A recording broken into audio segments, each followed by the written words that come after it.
예레미야 제9장.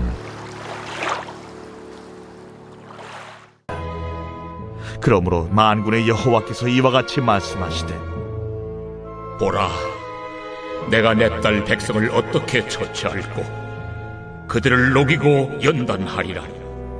그들의 혀는 죽이는 화살이라. 거짓을 말하며 입으로는 그 이웃에게 평화를 말하나 마음으로는 해를 꾸미는도다. 내가 이 일들로 말미암아 그들에게 벌하지 아니하겠으며 내 마음이 이런 나라에 보복하지 않겠느냐. 내가 산들을 위하여 울며 부르짖으며 광야 목장을 위하여 슬퍼하나니 이는 그것들이 불에 탔으므로 지나는 자가 없으며 거기서 가축의 소리가 들리지 아니하며 공중의 새도 짐승도 다 도망하여 없어졌습니다. 내가 예루살렘을 무더기로 만들며 승냥이 굴이 되게 하겠고 유다의 성읍들을 황폐하게 하여 주민이 없게 하리라. 지혜가 있어서 이 일을 깨달을 만한 자가 누구며 여호와의 입의 말씀을 받아서 선포할 자가 누구인고. 이 땅이 어찌하여 멸망하여 광야같이 불타서 지나가는 자가 없게 되었느냐. 여호와께서 말씀하시되, 이는 그들이 내가 그들의 앞에 세운 나의 율법을 버리고 내 목소리를 순종하지 아니하며 그대로 행하지 아니하고 그 마음의 완악함을 따라 그 조상들이 자기에게 가르친 바알들을 따랐습니다. 그러므로 만군의 여호와 이스라엘의 하나님께서 이와 같이 말씀하시니라. 보라, 내가 그들 곧 이 백성에게 쑥을 먹이며 독한 물을 마시게 하고 그들과 그들의 조상이 알지 못하던 여러 나라 가운데에 그들을 흩어버리고 진멸되기까지 그 뒤로 칼을 보내리라 하셨느니라. 할렐루야. 사랑하는 열린문교회 성도 여러분, 지난밤도 주님 주신 은혜와 평강 가운데 단잠 주무셨습니까? 아침을 깨우는 말씀, 화요일 이 아침에 주님께서 저와 여러분에게 주시는 말씀은 예레미야 9장 7절에서 16절까지의 말씀입니다. 오늘도 주시는 살아계신 하나님의 말씀을 통하여 저와 여러분의 삶 가운데 선명한 성경적 기준이 세워지길 원하고, 또한 그 세워진 기준대로 세상과 타협하지 않고 담대히 기준에 맞춰 살아가시는 저와 여러분이 되었으면 좋겠습니다. 오늘 본문의 제목을 매일 성경 해설자는 녹이고 연단하리라 라는 제목을 붙였는데요. 7절 말씀 보니, 그러므로 만군의 여호와께서 이와 같이 말씀하시되, 보라, 내가 내 딸 백성을 어떻게 처치할꼬. 그들을 녹이고 연단하리라. 아마도 이 7절 말씀에서 이 구절을 통해서 이 제목을 삼은 것 같는데요. 말 그대로 지금까지 예레미야서를 통해서 하나님께서 왜 이스라엘 백성을 심판하실 수밖에 없는지, 그리고 그들의 타락의 이유가 무엇인지, 그리고 그들의 타락의 원인이, 그리고 그 결과가 어떤 것인지에 대해서 반복해서 계속 말씀하시므로 회개와 그리고 이 심판에 대한 메시지들을 계속해서 우리들에게 전달하고 있습니다. 매회 진행될수록 계속되어지는 회개와 심판 뿐인데요. 그런데 우리가 좀 면밀하게 살펴보면 결론은 회개와 그 심판에 대한 메시지를 전하고 있지만, 그 면밀을 살펴보면 그 안에 주시는 이 메시지들이 너무나 다양한 것을 보게 됩니다. 주일에 설교했던 것처럼 이 거짓 이 선생들, 그리고 온전한 영적 지도자가 없었음에 대한 이유를 밝히는가 하면 인간의 탐욕과 그들의 또 우상을 향한 불붙는 이러한 간음하는 마음들로 인해서 하나님께서 또 심판하신다라는 그 이야기들, 여러 가지 이 원인들과 또한 그 과정들을 설명함으로 말미암아 오늘을 살아가고 있는 우리들에게도 한 가지씩 이 자세히 적용할 수 있는 말씀들을 주고 계신데요. 이 많은 내용들을 보면 결국에는 하나님께서 싫어하시는 것, 또 우리에게 죄라 말씀하시는 것이 이처럼 많구나라는 것을 생각해 보게 됩니다. 우리는 당장 지금 죄라는 것을 머릿속에 숫자로 세본다면 이 몇 가지나 되는 목록을 만들 수 있을지 모르겠는데, 이와 같이 성경에 끊임없이 등장하는 어떤 이스라엘 백성들의 죄의 이 목록들을 살펴볼 때에 하나님께서는 어쩌면 우리가 생각하는 것보다 훨씬 더 세세한 것에 대하여 이것을 죄라 말씀하시고 우리에게 그것으로부터 이 거룩해지기를 원하신다라는 그 마음들을 지속적으로 주시는 것 같은데, 오늘 말씀을 통해서도 어쨌든 그와 같은 사례를 말씀해 주실 때 우리가 조금은 더 민감해져서 평소에는 우리가 아무것도 아니라고 생각했었던 이 삶의 연약함과 죄의 문제에 대해서 오늘 좀 더 민감하게 반응하고 적용하는 시간이 되면 어떨까 싶습니다. 어찌됐든지 간에 오늘 이 7절 방금 읽은 것처럼 어떻게 처치할꼬라는 이 표현만 보면 하나님께서 당신의 백성들을 처치할 것을 어떻게 처치할까에 대해 고민하시는구나 라고 하며 하나님의 그 잔혹성이나 좀 잔인함에 대해서 우리가 생각해 볼 수 있는 것 같은데요. 그러나 단순히 어떻게 처치할꼬 이 문장에만 집중하지 않고 전체적인 맥락을 보면 하나님께서는 정말 이스라엘 백성들을 말 그대로 처치해 없애버리시고자 하는 의도가 전혀 없음을 보여주는데요. 특별히 그들을 부르는 호칭 자체가 내 딸 백성이라고 이야기하더라는 거예요. 온갖 정이 다 떨어지고 말 그대로 이 부자의 관계까지 끊으려고 하는 어떠한 이 절체절명의 위기 내지는 극단까지 나아간 자들이 자신의 자녀라든가 자신과의 친분관계에 있는 자들에게 사실은 애칭을 사용한다든가 그들에 대해서 정상적인 호칭을 사용하지 않을 것입니다. 막말을 하거나 아무 얘기나 하지 않으면 그저 다행일 뿐이겠죠.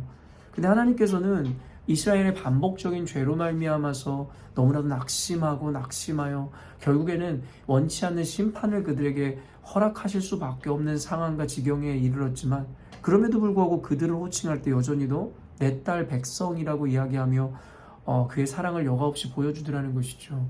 이 호칭만 들어봐도 하나님은 아직 포기하지 않으셨다라는 것을 우리들에게 보여주고 있다라는 것이죠. 그리고 말이 처치할 꼬지 우리가 생각하는 것처럼 말 그대로 완전히 지워버리고 제거해버리시겠다의 처치가 아니라 그들을 어떻게 트리트하고 대해야 할 거에 대한 개념이다라고 우리가 보면 될 것 같은데요. 그 뒤를 보면 그들을 녹이고 연단하리라 라고 이야기하시죠. 말 그대로 여기서 처치해버린다는 건 완전히 터미네이트 하겠다라는 그런 의미가 아니라 말 그대로 그들을 다시 녹이고 연단한다. 말 그대로 그들의 죄악을 씻고 다시 그들을 훈련하여 하나님의 딸의 모습으로 원래 주님께서 지으신 모양으로 그들을 돌아오게 하겠다라는 하나님의 의도를 그대로 전하고 있더라는 것입니다. 늘 반복하여 이야기하지만 예레미야서의 말씀 그리고 저는 그 주제를 단순히 회개와 심판이라고 이야기하고 싶지 않습니다. 저는 포기할 수 없는 하나님의 사랑이라고 이야기하고 싶은 것이죠.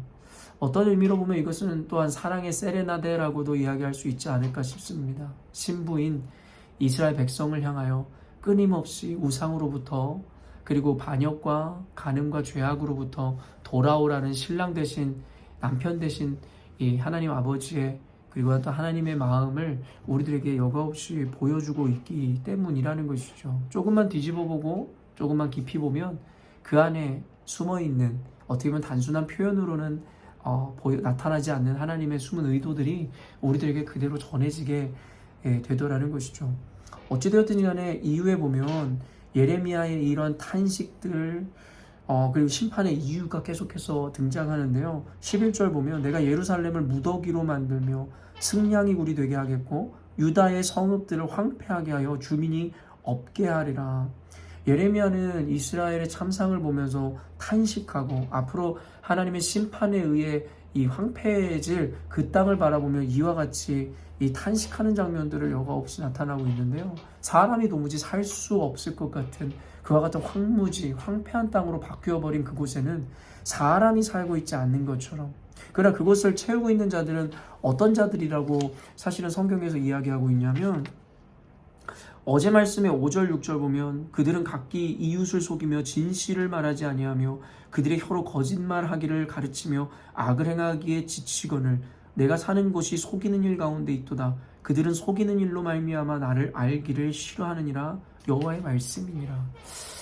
결국엔 그들이 살아가고 있는 곳을 채우고 있는 사람들은 바로 이와 같은 거짓과 속임으로 가득 차 결국엔 하나님을 속이고 알려고 하지 않는 자들이라고 이야기하더라는 거예요. 오늘 8절 말씀을 보아도요. 그들의 혀는 죽이는 화살이라 거짓을 말하며 입으로는 그 이웃에게 평화를 말하나 마음으로는 해를 꾸미는도다. 내가 이 일로 말미암아 그들에게 벌하지 아니하겠으며 내 마음이 이런 나라에 보복하지 않겠느냐? 여호와의 말씀이니라. 내 딸 내 백성이라고 말씀하시고 그들을 연단하시겠다 말씀하시면서도 결국에는 불가피하게 그들을 심판하실 수밖에 없는 이유는 결국엔 그들은 겉으로는 평화를 이야기하고 결국에는 화평을 이야기하지만 그것은 다 거짓이고 입으로 꾸며내는 것이다 라고 이야기합니다. 결국엔 겉으로만 평화를 이야기하지 마음으로는 어떻게 해를 끼칠 수 있을까에 대해서 그것을 계획하고 꾸미고 있다라고 이야기하더라는 것이죠. 사랑하는 성도 여러분, 결국에는 살아도 산 것이 아니다. 그리고 이런 이들이 살아가고 있는 곳은 곧 황무지와 황폐한 땅이다 라고 이야기하는 것은 우리들에게 말씀하시는 바가 큼이라 생각합니다. 이것은 단순히 그 땅을 채우고 있었던 그와 같은 거짓을 말하는 자들에 대한 이야기뿐만 아니라 어쩌면 우리가 살아가고 있는 이 시대, 어쩌면 우리가 같이 예배하고 있는 이 교회 공간 안에도 이와 같은 이들, 겉으로는 화평을 이야기하지만 거짓을 말하고 결국에는 남을 어떻게 해야 할 것인지에 대해서 궁리하는 이들이 있다면 사실은 그곳은 교회이지만 더 이상 교회가 아닐 것이고 그곳은 사람이 사는 것 같지만 더 이상 사람이 있지 않는 곳과 같은 황무지와 같은 곳일 수 있다라는 것입니다.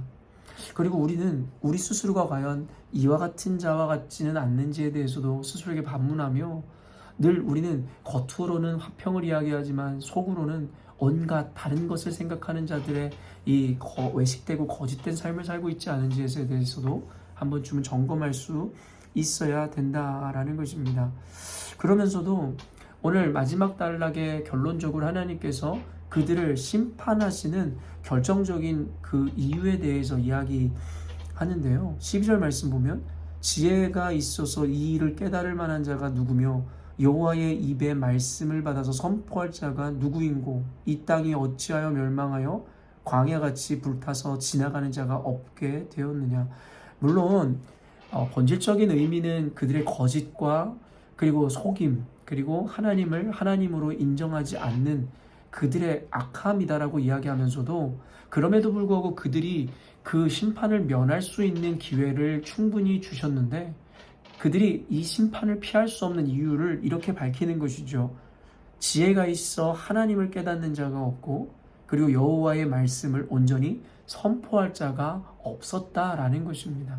어쩌면 얼마 전에 말씀을 보았듯이 결국 몇 명의 의인이 없어서 심판을 당하였었던 여러분 이스라엘 백성들 혹은 소돔과 고모라 성을 우리가 생각할 수밖에 없는데요. 하나님께서는 이 땅 가운데 저와 여러분들 오늘날의 교회를 부르시며 우리가 그 외치는 자, 선포하는 자, 그리고 그 의인이 될 것에 대해서 주님께서 우리들에게 요청하시고 말씀하시더라는 것입니다. 말 그대로 성경에서는 끊임없이 하나님께서 나를 위해 추수할 것은 많은데 추수할 자들이 없는데 누가 나를 위해 저들을 위해 갈꼬라고 애통해 하시는 그 하나님의 말씀. 그리고 우리 하나님의 나팔수로서 심판을 그리고 선한 것, 옳은 것, 하나님의 정의를 외쳐야 되는데 그럴 자가 없다라고 성경에서 이야기하고 있다라는 거예요. 그러니까 오늘 예루살렘이 멸망하고 심판당하는 것은 본질적으로 그들의 죄악 때문이었지만 그들에게 그 죄악을 인지할 수 있도록 하나님의 심판을 피해 회개할 수 있도록 그 중간에서 외치는 자들이 있었어야 되는데 그 외치는 자가 없었다라고 이야기하고 있다라는 것입니다. 사랑하는 열린문교회 성도 여러분, 저는 우리 열린문교회 성도들이 말씀을 기준 삼아 잘 준비되어 가고 있다라고 확신합니다. 그리고 많은 이들이 하나님 말씀을 기준으로 선한 마음으로 세상을 살아가고 있다라고 생각합니다. 그럼에도 불구하고 그것만으로는 불충분합니다. 그냥 우리가 선한 마음을 가지고 기준을 가지고 있다고 해서 끝나는 것이 아니라 하나님께서는 너희들이 하나님을 아는 자들이라면 하나님의 말씀을, 하나님의 정의를, 공의를, 하나님의 심판을, 구원을 선포하고 외치라고 이야기하고 있다라는 것입니다. 그래서 악인들이 스스로 악하다라는 것을 인지할 수 있도록, 그래서 그들이 그로 말미암아 회개의 기회를 얻을 수 있도록 그런 것을 그르다, 아닌 것을 아니다라고 분명하게 이야기해 줄 수 있어야 한다라는 것입니다. 사랑하는 성도 여러분, 저들이 그러하였듯이 평안하다, 평안하다라고 하는 것이 이 진정한 평안을 가져올 수 있는 것이 아닙니다. 혹은 우리의 마음만 하나님 말씀을 믿어 우리가 하나님의 기준을 갖고 있노라 이야기한다고 여러분, 그것이 정말 평화를 이룰 수 있는 것은 아닙니다. 말 그대로 우리가 알고 있는 그 예수를 세상에 전하고 나타내고 선포하고 외쳐 부를 때에 우리는 진정한 하나님의 나라, 하나님의 평안을 이 땅 가운데 가져올 수 있다라는 것입니다. 어쩌면 지금까지 우리 너무나 비겁한 자의 모습으로 있었는지 모르겠습니다.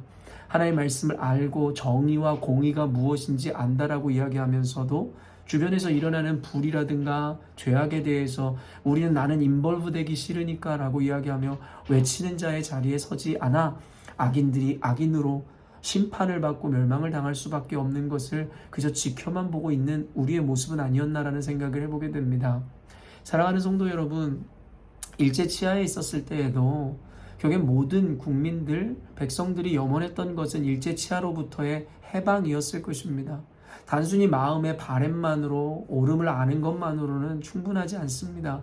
그들이 일제히 그 마음과 그 기준과 그 열망을 가지고 일제히 나아가 대한독립 만세를 외치고 곳곳에서 여러분 태극기를 흔들 때에 결국에는 그곳 가운데 이 진정한 독립과 자유가 임할 수 있었음을 우리는 보게 되는 것이죠. 이런 16세기 마틴 루터가 단순히 머리로만 하나님의 말씀의 옳음과 의를 생각했다고 해서 개혁이 일어날 수 없었습니다. 그가 95개 조항을 여러분 그 문 앞에 붙였을 때에, 그가 그리고 진리를 선포하고 외쳤을 때에 진정한 의미의 개혁과 여러분 진리가 회복되어지는 일이 있었다라는 것입니다. 사랑하는 열린문 교회 성도 여러분, 우리는 당시에 이스라엘 백성이 심판당할 수밖에 없었던 이유, 외치는 자가 없었기 때문이라는 이 말에 대하여 우리는 곰곰이 깊이 생각해야 합니다. 단순히 열린문 교회가 진리에 대해서 단호하고 타협하지 않는 마음을 배우고 그 기준을 배우는 것만으로 여러분 우리가 만족하고 멈춰선다면 우리는 세상 가운데 진정한 그리스도의 평화를 이끌어 오는 자가 될 수 없을 것입니다. 우리가 알고 있고 믿고 있는 그 진리를, 그 공의를 우리는 이제 능동적으로 외치고 선포할 수 있어야 한다라는 것입니다.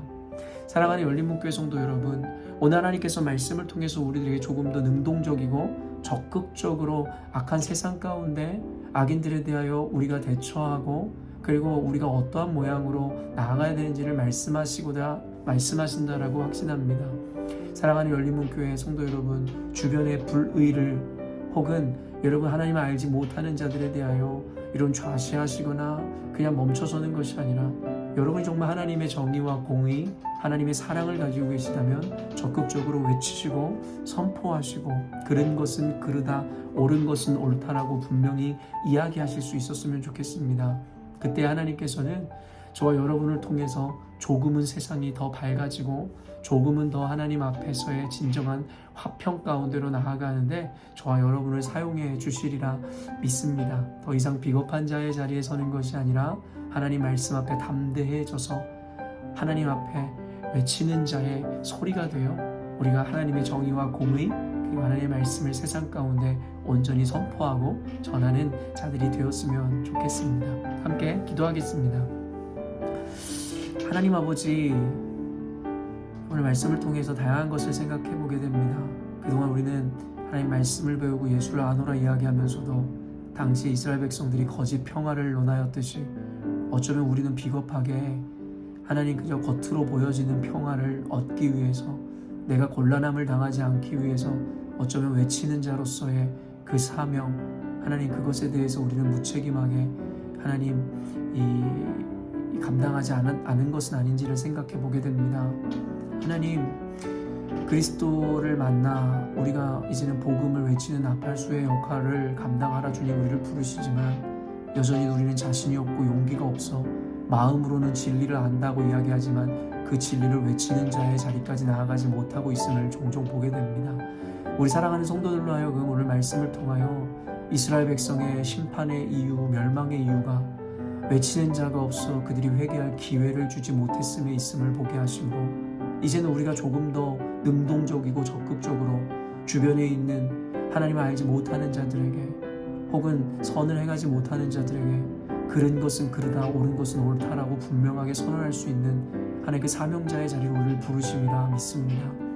사랑하는 열린문교회 성도들이 이루고자 하는 하나님의 나라와 영광, 그것은 우리의 작은 헌신과 희생, 그리고 우리의 외침이 있을 때 비로소 이루어질 수 있음을 잊지 않게 하여 주옵소서.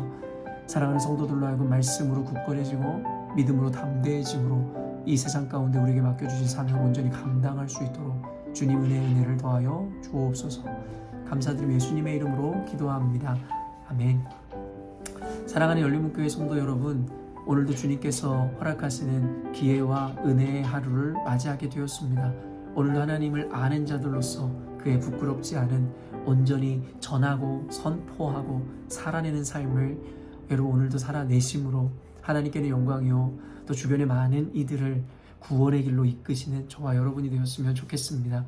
아침을 깨우는 말씀은 내일 아침에 또 만나도록 하겠습니다.